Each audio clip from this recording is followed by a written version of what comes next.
Spring ball has begun. I got so much to dive into. We have been preparing for this for a month. This is an extremely critical time of the year. I refuse to believe when we get to November and December that the surprise outlier teams gave you no signs that they were going to be outliers. For example, you can speculate all you want to on signing day. You can speculate all you want to during the transfer portal, but the time for speculation kind of ends once they start practicing. And then you start learning things. And the hit versus the miss ramifications at the quarterback position this time of year are so critical. And there are clues. So if we're talking about transfer portal quarterbacks, remember last spring, we were going back and looking at some of our old shows. Jackson Arnold did not work out at Auburn. But that was not a mystery. It shouldn't have been a mystery if you had been paying attention at all, because as early as spring ball, we started to hear all sorts of less than desirable drum beats out of Auburn. Quite the opposite at Oklahoma, where Mateer came in there and we were immediately hearing great things. Remember, Fernando Mendoza goes from Cal to Indiana, and the inside buzz was Indiana killed it in the transfer portal. They're the ones that really figured out quarterback. Out of the top 15 or so teams in the FanDuel odds to win the national title right now, we don't have an AP poll right now, so that's what we're going on. Out of those 15 teams, only about 4 of them took a quarterback that figures to be their starter this year. But if you look at teams ranked 16 through 30 in the FanDuel odds, it's littered with teams that are going to rely on a portal quarterback to start for them. So I'm going to split this into buckets right now, and we got a lot to go over tonight, so just lock in. Just lean back and lock in. Good T-shirt idea. The top teams right there on your screen right now, if you're watching on YouTube, in terms of the odds to win it all. Let's talk about LSU for a second. Sam Leavitt to LSU. There were bad rumblings around Sam Leavitt this time last year at Arizona State. You know, he was very turnover prone. You kept on hearing all sorts of less than glowing feedback, and everybody was like, oh, it's okay, he'll just come around, because he had a great year the year before. It never really fully came around, and the Arizona State season went the way it went, had injury concerns, and now Sam Leavitt's coming off an injury, and he goes to LSU, and he's going to face Blake Baker's defense in practice every day. So some of the early stuff you listen for is like everything else with LSU. There's a lot of newness down there. How is he meshing? Because you got a brand new system to learn. You got a brand new campus to get used to, but also you got a ton of new pieces around you. So Sam Leavitt at LSU, obviously, I mean, that's a headline grabber. I don't need to tell you much about him. Darian Mensah in the On3 portal rankings at quarterback was number 2, and he went to Miami. This is a really big deal, because in a chain now, we've had Cam Ward, who kind of had to do most of it by himself. Then we had Carson Beck last year, who had a lot more help from his supporting cast. And I just kind of wonder, and I think I know, but I'll kind of look for confirmation that it is the way I think it is. How will it be for Darian Mensah? Because you really got to think, 3rd offense in 3 years, but you got Malachi Toney there. They brought their wide receiver 1 from Duke. I don't know if people really picked up on that because Mensah was the headline grabber, but Barcate, which I believe is how you pronounce his last name, he came down there with him. Offensive line's sort of the biggest question there at Miami, and I mean, it's Alex Mirabal, it's Mario Cristobal, so I just figured they'll have a half-decent offensive line. So Darian Mensah at Miami, let's start listening to the feedback out of Miami in spring ball. I want to know what we're hearing and what we're feeling out of Indiana with Josh Hoover going up there from TCU, because the one thing Fernando Mendoza didn't do last year is give the ball to the other team, and maybe Josh Hoover won't either. All I know is in his past 3 years, because he's a 3-year starter, 9 picks, 11 picks, 13 picks. That won't be tolerated at Indiana. So he's stepping into maybe the best ecosystem to step into right now in college football. You got to like the wide receiver backfills. There are a bunch of new names there in Bloomington, but I think they did a really good job with what they're losing, what they picked up in the portal. A lot of high-quality additions in the portal. But Indiana sort of scaled in 2025, unlike in 2024. In 2024, they made the playoff, right? But then everybody kind of understood. They faced Ohio State in the regular season. Nah. They faced Notre Dame in the playoff. Nah. So it was really obvious what the ceiling of the team was. Well, then they ran it back last year, and there was no ceiling. So they scaled it. Why did that happen? Well, there was a really, really big jump in overall caliber at the quarterback position, to be blunt. So how does this year's quarterback position compare to last year's? And I'm just talking about that in a vacuum. How do we see Josh Hoover compare to Fernando Mendoza? Just something you start to keep an eye on. That's not the end-all, be-all, but it's a big part of the equation there. And Brendan Sorsby, going to Texas Tech from Cincinnati, is another really big one because this is, to me, a very clear upgrade at the quarterback position. And when you watched them against Oregon last year, it was very obvious they didn't have any kind of element of mobility at the QB position. And look, you're facing a high-level defense and they just know where you're going to be every snap. It's not a recipe for success. And it wasn't for Texas Tech, and you saw that play out in the Orange Bowl. So then you go and get Brendan Sorsby. He knows the league very well because he's coming there from Cincinnati. And I wrote down the next Mendoza, question mark. I don't mean that to say talent for talent. Is this guy going to be the number one overall pick in the draft? I'm not saying that. What I'm saying is, you remember this time last year, Fernando Mendoza was a known commodity by pretty hardcore college football fans. But a lot of America didn't know who Fernando Mendoza was, not because he hadn't played, but because he had played at Cal. And a lot of folks who were in the more casual crowd, they don't watch Cal football. So Mendoza goes to Indiana, and he was kind of a surprise to a lot of people. And I kind of wonder, all right, Brendan Sorsby's got that possibility about him. Not a lot of you watched Cincinnati football, bell to bell. You didn't watch a lot of complete games there. So when he goes to Texas Tech's going to be in the spotlight a lot more than Cincinnati would. I just wonder, maybe in a perfect situation, he takes people by surprise.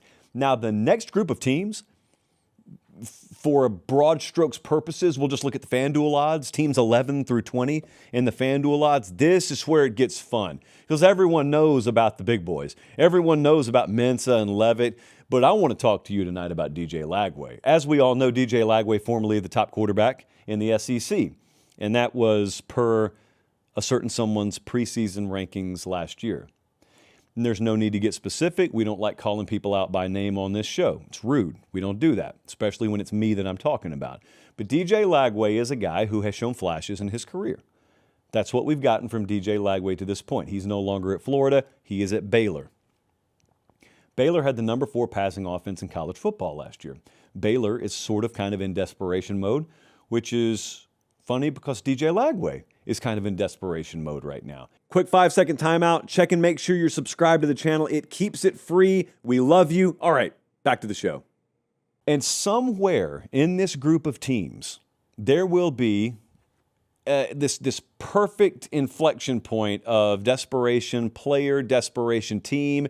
If it's in Waco, Texas, so be it. But I'm looking at that. I'm looking at Austin Simmons at Missouri. I mean, picture this time last year, me telling you Austin Simmons is going to be one of the circle names for 2026. You would have said, yeah, duh.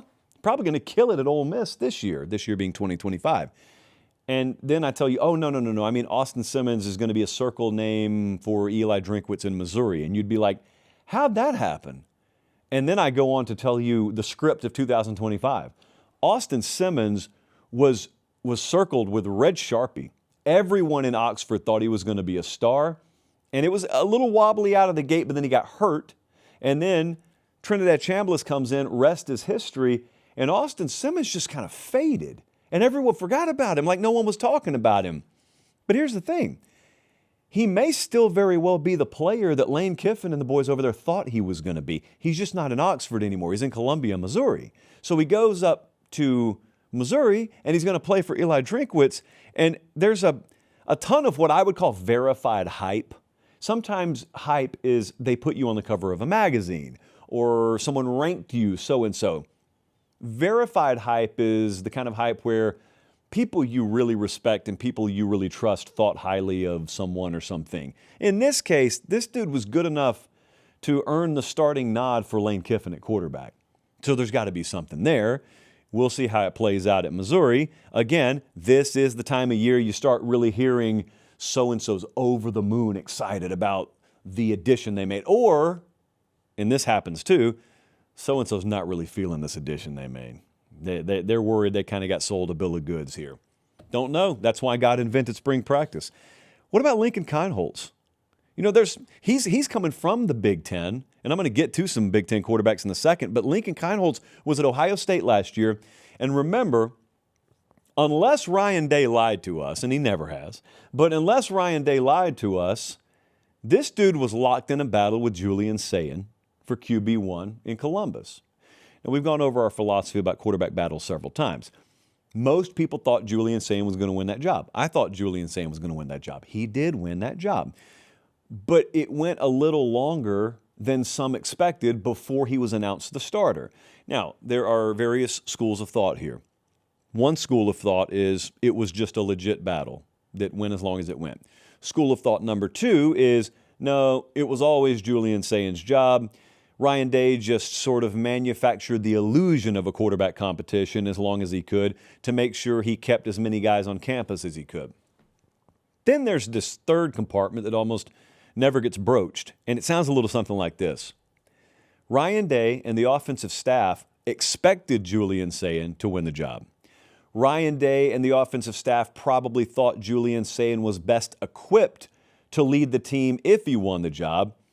But until Julian Sayin grabbed the job by the throat and took it, they couldn't just name him the starter. And finally, when that point happened, he was named the starter and they were off to the races. I happen to think that many, many times quarterback battles come down to that third description. Nevertheless, Lincoln Kienholz transferred, and you'll notice he transferred to Louisville, and he's going to go play for Jeff Brom, who has botched a quarterback acquisition approximately never, so it always pans out when a guy goes and plays for him. But if you were paying attention to the portal, you following Pete Nakos on Twitter and whatnot, and there are all these headlines, and so-and-so's taking a visit here, or so-and-so's taking a visit there. Did you notice how quick Louisville moved on Lincoln Kienholz? They didn't wait around. They didn't sit around. It was kind of like Indiana with Mendoza the year before, actually, where they had circled the name they wanted. They went and got him. No waiting around. Jeff Brom, again, a name, an opinion, an evaluation I will blindly trust when it comes to the quarterback position. But there's this other bucket of Big Ten quarterbacks while I'm at it. There's Anthony Calandria going from UNLV to Nebraska because Raiola dipped and Kenny Minchie just kind of took a visit and then said, no, never mind, I'm out. How's that going to work out? Maybe it'll be like best of all worlds for him. What about Hauser going to Illinois? Colton Joseph, the Old Dominion transfer, going to Wisconsin? That's just got to work out. It's got to work out up there, or else changes have to be made. Aiden Childs is at Northwestern now. So there's just this bucket of Big Ten quarterbacks. And the reason I mentioned those specific guys is because if we're going to develop legit like tier 2, tier 3 depth in the Big Ten, those are the kind of programs that have to hit on quarterback transfers. Illinois, but especially your Nebraskas, your Wisconsins, those sorts of programs just have to get better. And then we go another tier down. If you're looking at the FanDuel odds, this would be teams outside the top 20 in the preseason. Might I interest anyone in, Ethan Grunkemeyer going to Virginia Tech? Followed his head coach there. Yeah, Ty Howell knows him as well. So a lot of the offensive staff there at Virginia Tech, they've worked with him. They know him. How quickly does that work out? Does it work out? Aaron Philo went to Florida, followed Buster Faulkner down there from Georgia Tech. The coordinator went from Georgia Tech to Florida, and Florida's really good at tailback. Florida's probably going to be really good at wide receiver. So this is not a situation where it's come save us, Aaron Philo. It's, hey, come in here and thank us for giving you the opportunity and enjoy all the weapons you have to work with, and don't screw it up. I'm told verbatim that was probably John Summerall's recruiting pit. Not really, but I mean, that's how I'd be if I were him. Bo Perbula's at Virginia. Byron Brown and Rocco Becht, those guys followed their head coaches to Auburn and Penn State, respectively. As best we can tell, we think about 30 Power 4 teams are going to start transfer quarterbacks from this past cycle. So like Dante Moore doesn't count. Dante Moore's not a transfer from this past cycle. Rocco Becht is. Ethan Grunkermeyer is. These guys we just mentioned, they are. The quarterback position, I'm telling you, we started to get little indications here and there, both on the positive and negative side this time last year, that things were or were not working out. And there's nothing more disheartening than when you're talking to a staffer and they've put all their eggs in a quarterback basket and it's not even halfway through spring. Like they haven't even gotten to their second scrimmage of spring and already it's just kind of uh-oh.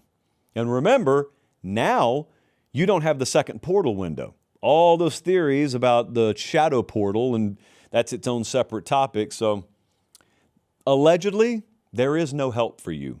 If you didn't hit on quarterback and it becomes apparent this spring, there is no ripcord you can pull. There is no parachute. You just street pizza. Try again next year.